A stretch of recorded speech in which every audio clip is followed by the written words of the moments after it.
और शुरुआत करेंगे, लेकिन खबरों में आगे बढ़ने से पहले आपको सीधा लेकर चलते हैं एक प्रेस कॉन्फ्रेंस में। गौरव भाटिया इस वक्त आम आदमी पार्टी की तरफ से एक प्रेस कॉन्फ्रेंस कर रहे हैं, सीधे आपको लेकर चलते हैं। संवैधानिक जिम्मेदारी का निर्वहन करते हुए पिछले कुछ दिनों में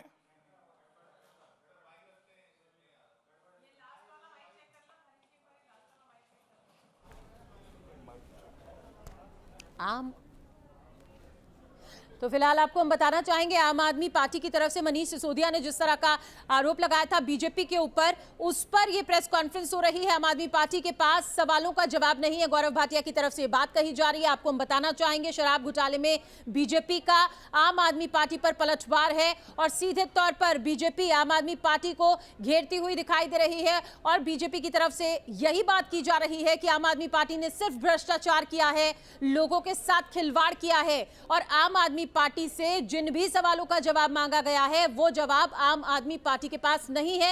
एक बार फिर से आपको सुनाते हैं इस प्रेस कॉन्फ्रेंस में क्या चल रहा है। दिनों में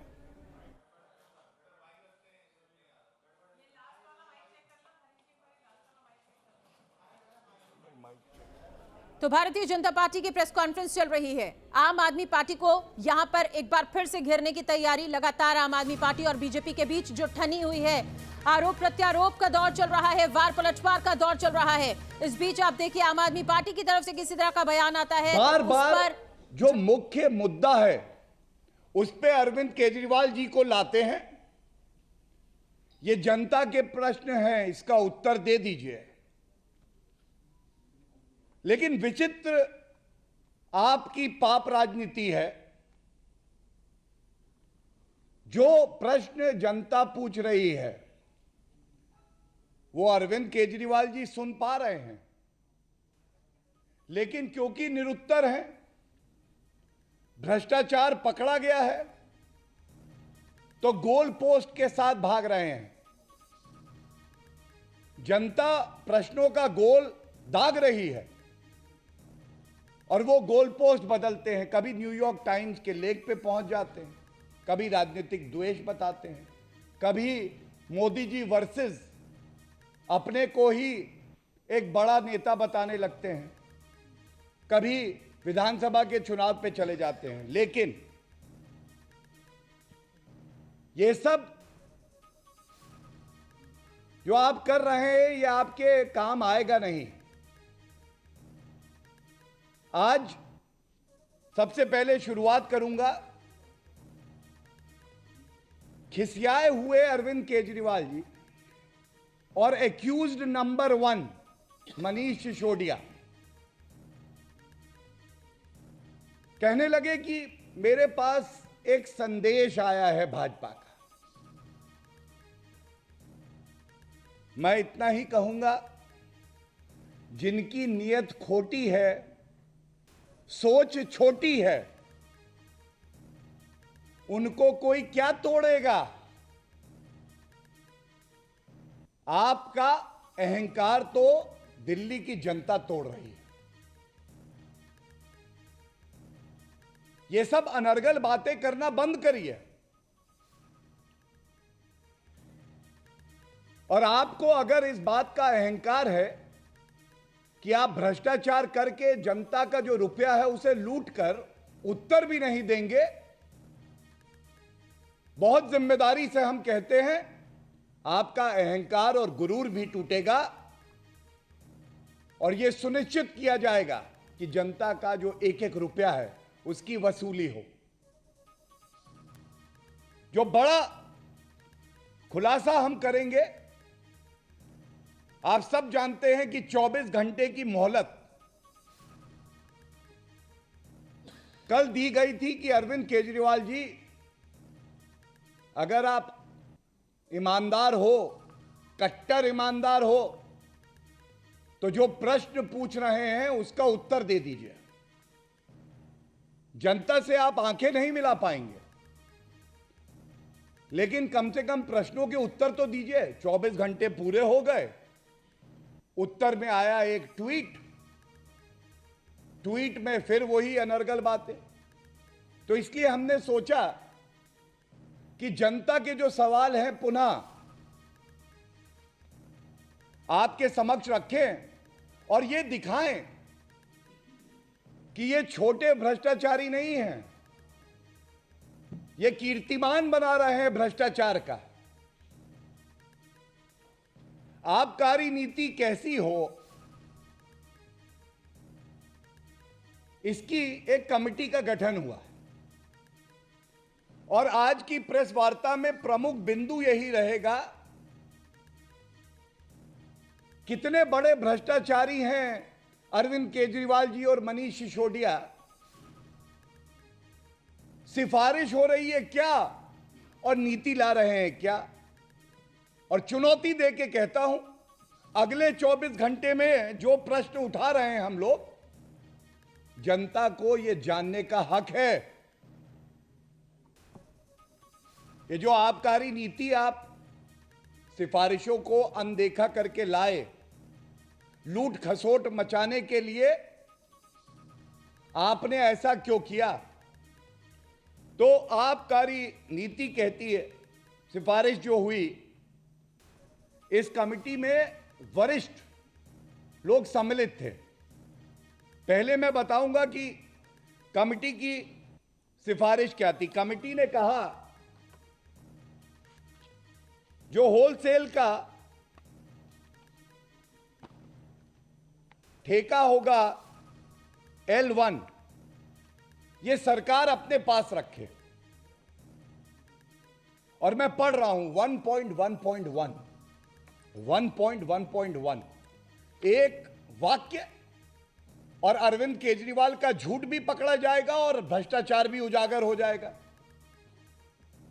IMFL trade should be revamped by bringing the entire wholesale operations under one government entity. क्यों? जब सरकार की संस्था के तत्वाधान में होगा, पारदर्शिता भी रहेगी, घोटाला भी नहीं होगा, कार्टेल भी नहीं बनेगा, और जो मुनाफा होगा वो मुनाफा राजकीय कोष में आएगा, जनता के लिए लगेगा। लेकिन किया क्या? सिफारिश ये, और जो नीति आई, सरकार में रहते हुए ये पहले मुख्यमंत्री और उप मुख्यमंत्री मनीष सिसोदिया है जिनको सरकारी संस्थाओं से ही नफरत है। इन्होंने ये जो बड़ा कारोबार था, एक बड़ा घोटाला करने के लिए निजी लोगों को दे दिया। सरकार निजी, सरकार में पैसा जनता के पास, निजी में वापसी होके अरविंद केजरीवाल जी की तिजोरी में। सर्वोच्च न्यायालय का कानून है, एक्साइज एक्ट है, GNCTD एक्ट है। आपने इतना बड़ा उल्लंघन किया, जो सिफारिश थी उसका विपरीत करते हुए कोई टेंडर नहीं, कोई पब्लिक नोटिस नहीं। सर्वोच्च न्यायालय कहता है कि जो संसाधन सरकार के होंगे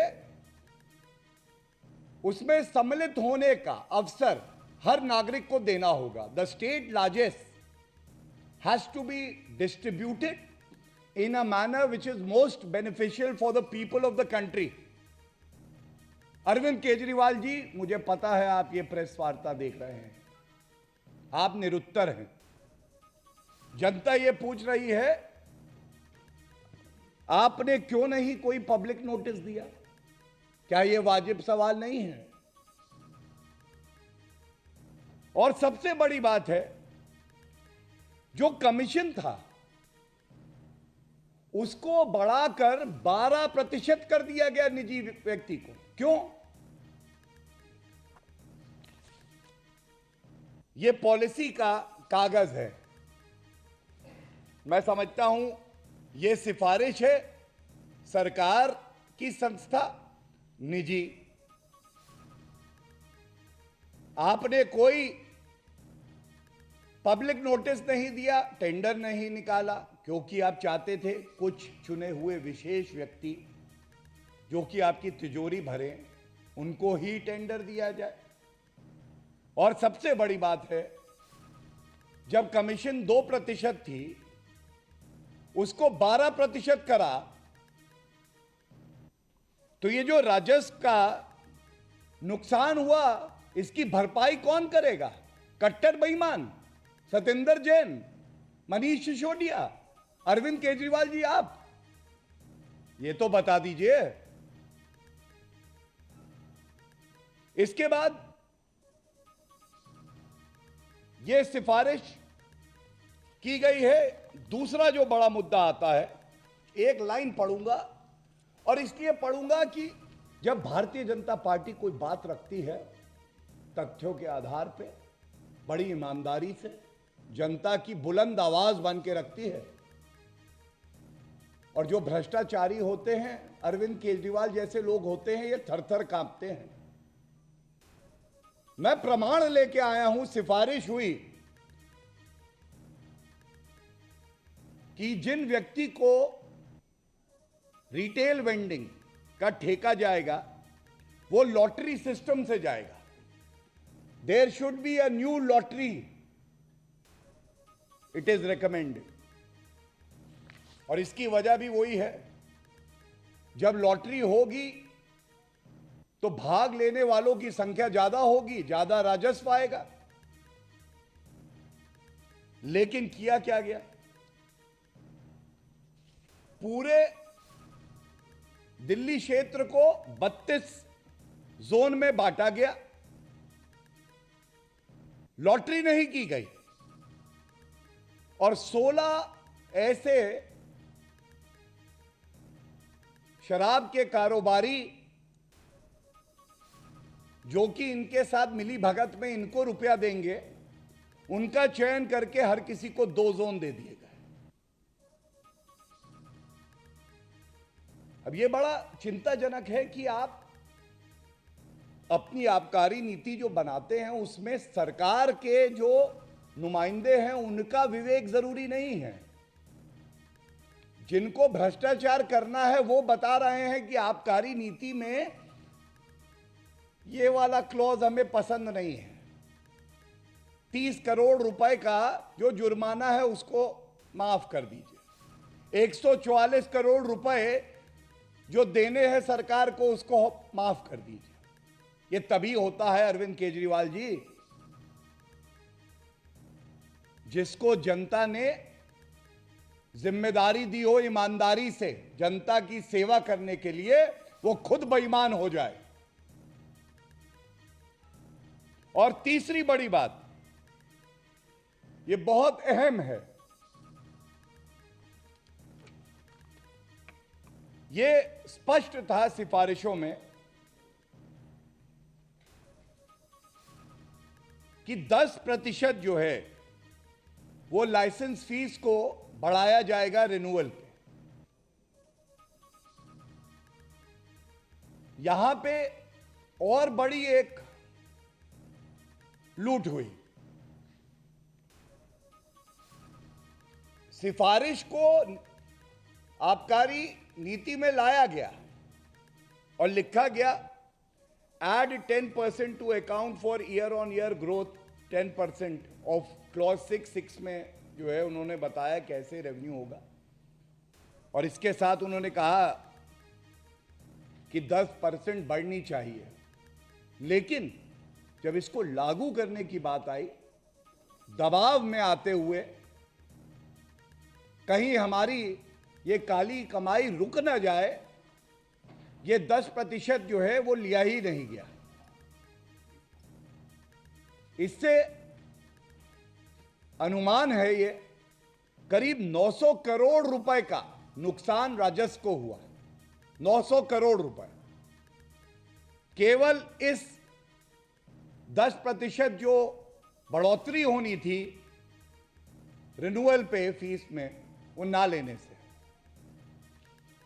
अब ये सारी बातें कहते हुए मैं इतना ही कहूंगा, जैसा हमने कल भी कहा था, मनीष सिसोदिया जी कह रहे हैं 1 करोड़ का जो नंबर है वो एफआईआर में लिखा है,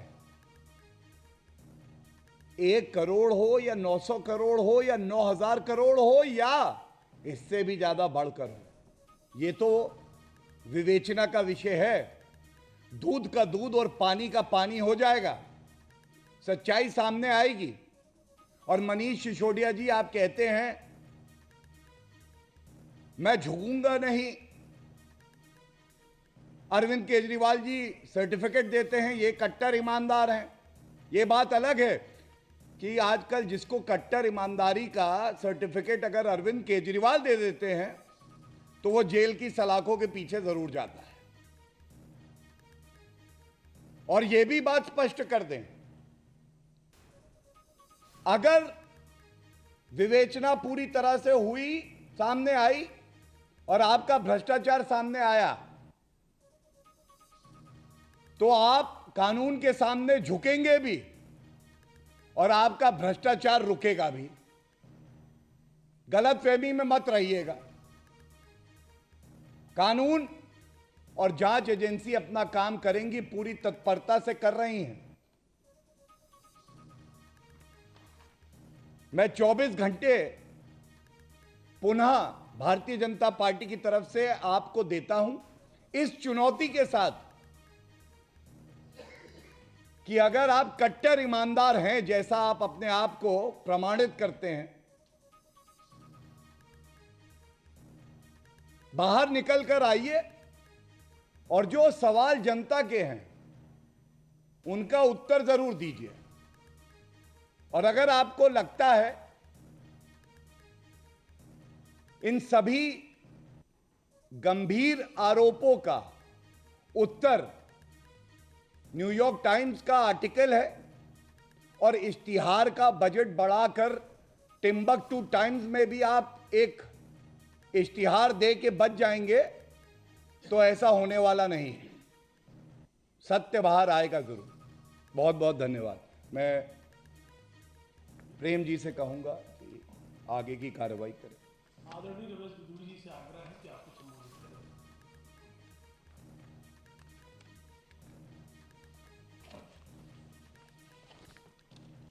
को आपने बोलते हुए सुना, जो कि सीधे तौर पर यह बोलते हुए कि पहले 24 घंटे दिए गए थे अरविंद केजरीवाल को कि सामने आए और जनता के सवालों का जवाब दें। अब दोबारा से 24 घंटे का समय दिया है और ये चुनौती दे रहे हैं कि 24 घंटे के अंदर अंदर वो बाहर आए, प्रेस कॉन्फ्रेंस करें, जनता के सवालों का जवाब दें। मोहित बख्शी हमारे साथ और ज्यादा जानकारी के साथ जुड़ गए हैं, सीधे उनका रुख करते हैं। मोहित, तमाम आरोप यहां पर गौरव भाटिया की तरफ से लगाए गए, जाहिर तौर पर भ्रष्टाचार का जिक्र यहां पर किया गया, जो पिछले कई दिनों से भारतीय जनता पार्टी की तरफ से आम आदमी पार्टी को लेकर किया जा रहा है। लेकिन इस बीच जो इस प्रेस कॉन्फ्रेंस में सबसे ज्यादा ध्यान आकर्षित किया है, तो वो उस स्टेटमेंट में जिसमें गौरव भाटिया सीधे तौर पर ये बोल रहे हैं कि एक बहुत ही बड़ा खुलासा करने वाले हैं वो। भारतीय जनता पार्टी की तरफ से एक बड़ा खुलासा होगा। क्या खुलासा हो सकता है? और साथ ही साथ 24 घंटे का समय एक बार फिर से यहां पर अरविंद केजरीवाल को देते हुए दिखाई दे रहे हैं और चुनौती देते हुए कि आगे आए, सामने आए, जनता के सवालों का जवाब दें। देखिए, बेसिकली गौरव भाटिया जो हैं वो तकनीकी जो कमियां हैं या तकनीकी जो चीज़ें थी उनको गिना रहे थे, चाहे कमीशन बढ़ाने की बात हो, चाहे उसमें उन्होंने कहा कि अन्यथा उनको फायदा पहुंचाया गया 10% ना बढ़ाकर, जो ये 900 करोड़ का घोटाला बता रहे हैं। तो इसको समझने के लिए हमने भी दिल्ली सरकार के सूत्रों से संपर्क साधा था इससे पहले ही, क्योंकि ये टेक्निकल बात जो है वो पहले से आ रही थी। तो दिल्ली सरकार के सूत्रों का कहना है कि ये जो फीस बढ़ाई गई उसको इस तरीके से देखना होगा कि जो सालाना फीस है उसको 5 करोड़ भी किया गया है, लाइसेंस फीस को, जो पहले 5 लाख के करीब थी। अब ये एक पॉइंट है। अब ऐसे में ही जो फीस ना बढ़ाने का मामला है उस पर भी इसी तरीके की दलील दी जा रही है। अब ये जो लड़ाई है वो सियासी हो गई है और सियासी द्वंद एक दूसरे से किए जा रहे हैं। एक बार फिर 24 घंटे का टाइम दिया गया है जवाब देने के लिए। कुछ देर में मुख्यमंत्री अरविंद केजरीवाल और उप मुख्यमंत्री अहमदाबाद में इसी प्रेस कॉन्फ्रेंस हॉल में होंगे और यहाँ पर प्रेस कॉन्फ्रेंस आप देख सकते हैं तैयारी पूरी हो चुकी है और यहीं पर उनकी प्रेस कॉन्फ्रेंस होने वाली है। थोड़ी देर में वो यहाँ लैंड करने वाले हैं और फिर उनकी प्रेस कॉन्फ्रेंस होगी, फिर उनके द्वारा इसी तरीके से जवाब और सवाल होंगे। तो ये आपसी द्वंद्व जो है वो खिंचा आ रहा है। सीबीआई को इस पूरे मामले की जांच करनी है, उसके बाद ही स्पष्ट हो पाएगा कि आखिर वाकई में सच क्या है, क्या कमीशनखोरी हुई, क्या वाकई घोटाला हुआ, या फिर ये जो सिर्फ सारी चीजें हैं वो कोरी राजनीति के लिए किए जा रहे हैं, एक दूसरे पे आरोप प्रत्यारोप है। तो कुल मिलाकर उम्मीद ये की जा सकती है कि अरविंद केजरीवाल अब से कुछ ही देर में जब यहां पर पहुंचेंगे तो चुप्पी तोड़ेंगे। लगातार जिस तरह से कहा जा रहा है कि अरविंद केजरीवाल आखिर क्यों चुप्पी बनाकर बैठे हुए हैं, क्यों सामने नहीं आ रहे, क्यों जनता के सवालों का जवाब नहीं दे रहे हैं, तो कहा जा सकता है कि थोड़ी ही देर का इंतजार और अरविंद केजरीवाल जब यहां पर होंगे तो उन तमाम सवालों का जवाब देंगे जिसकी उम्मीद की जा रही है और जिसका इंतजार है। जी बिल्कुल, क्योंकि अरविंद केजरीवाल जिस दिन ये पूरा मामला सामने आया था उस दिन भी जिस दिन मनीष सिसोदिया के घर पे रेड हुई थी उस दिन भी उन्होंने सामने आए और उन्होंने कहा था कि ये सारा राजनीति से प्रेरित है। और अब फिर क्योंकि कई और सवाल जो हैं वो भाजपा लगातार खड़े कर रही है, तो ऐसे में उम्मीद है कि वो सवालों के जवाब देंगे और क्या कहते हैं ये देखना बहुत अहम रहने वाला है। लेकिन जो यहाँ आ रहे हैं वो शिक्षा की गारंटी देने की बात कह रहे हैं, लेकिन ये भी है कि जो तमाम सवाल होंगे मीडिया कर्मियों के उनमें यह भी प्रमुख होगा कि शराब घोटाले में जिस तरीके से मनीष सिसोदिया से टेक्निकल अब सवाल पूछे जा रहे हैं भाजपा द्वारा। मोहित, चलिए ये इंतजार जाहिर तौर पर होगा कि अरविंद केजरीवाल जब यहां पर होंगे तो उनकी तरफ से क्या जवाब दिए जाएंगे। फिलहाल वहां पर अरविंद केजरीवाल अब से कुछ ही देर में पहुंचने वाले हैं। क्या तैयारियां हैं, क्या कार्यक्रम रहने वाला है और क्या उम्मीद की जा रही है उनके वहां पर पहुंचने को लेकर, क्या कुछ हो सकता है? जी बिल्कुल, मैं यहाँ पर मंच दिखा दूं आपको और निखिल भी यहाँ पर हैं। निखिल, क्या तैयारियां हैं आप लोगों की पूरी इस प्रेस कॉन्फ्रेंस को लेकर, क्या कार्यक्रम रहने वाला है? अभी माननीय अरविंद केजरीवाल जी और मनीष सिसोदिया जी अभी अहमदाबाद में पहुंचेंगे, उसके बाद में सीधा प्रेस कॉन्फ्रेंस करेंगे। जो मनीष जी और अरविंद जी दोनों साथ में प्रेस कॉन्फ्रेंस करेंगे, उसके बाद में हिम्मत नगर पे जाएंगे। वहाँ अरविंद जी जो लगातार गुजरात की जनता के लिए, गुजरात के लोगों के लिए जो गारंटी दे रहे हैं वो गारंटी वहाँ देंगे। और कल भावनगर में है, वहाँ पे भी अरविंद जी लोगों से संवाद करेंगे। तो 2 दिन का कार्यक्रम है। निखिल जो कि नेता हैं आम आदमी पार्टी गुजरात के, तो वो बता रहे थे कि लगातार दोनों दिन का कार्यक्रम जो है वो तय कार्यक्रम है, उसमें गारंटी भी देनी है, उसमें संवाद भी करना है। तो ये और प्रेस कॉन्फ्रेंस एक होगी जो आज जिसमें संबोधित करेंगे। तो ये लगातार जो कार्यक्रम है वो चलने वाला है।